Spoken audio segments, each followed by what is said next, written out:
Bon, qu'est-ce qu'il y a famille fiarakodia totosana omaly ny fanolorana ireo amboara ho an'ireo izay tompon'aka ny Madagasikara ho an'ny ity taranja familiana amin'ny fiarakodia ity hetsehina moa fa dia ny ekipage misy any Olivier sy Aingo no voaositra tompon'aka ny Madagasikara tamin'ny taom-pilarovana lasa teo nahazo lalina faharoa kosa Imboma sy Bertin ho an'ireto farany moa dia ny ohatran'izay zava-bita tamin'ny taona lasa izay izany hoe ny tompon'aka ny tanjona ho an'ny ity taona telo ambin'ny folo sy roa arivo ity.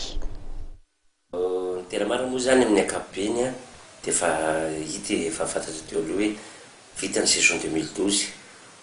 Malay sapotsy moa zany izy ny tena marina hoe vita ny remise officielle ma hoe vice champion tena koa ao amin'ny copilote zany ny équipage Imboma Bertin zany zay team Bertin zany resako eto a dia afapo tanteraka ary faly amin'ny zavatra misy a teo amin'ny sehitsy ny hoe fanomanana sy ny fikarakarana tamin'ny ankapobeny ny arahana tamin'ireo mpanomana ny arahana tamin'ireo fianakaviana namana izany hoe ninina zavatra miseho dia zavatra efa napetraka moa le izy sady ny tena moa tia an'le izy dia mety le izy zany lohatra eo anay afa-po zay satria zay ny fanjara sy nety taminay tamin'ny taona 2012 iny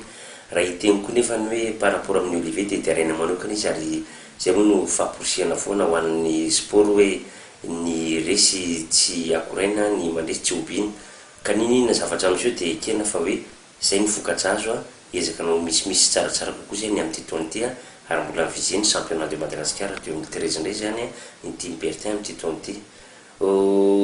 iriko ary faniriko foana ny hoe hisorotan'ny mpanamory eto Madagasikara zany eto an-toerana ho amin'ny sehatra ambonimbony porofo be tabe reo pilote zay manodidina anay zany hoe misy André Olivier, ry Mathieu, ry Joda, ry Asina, Freddy,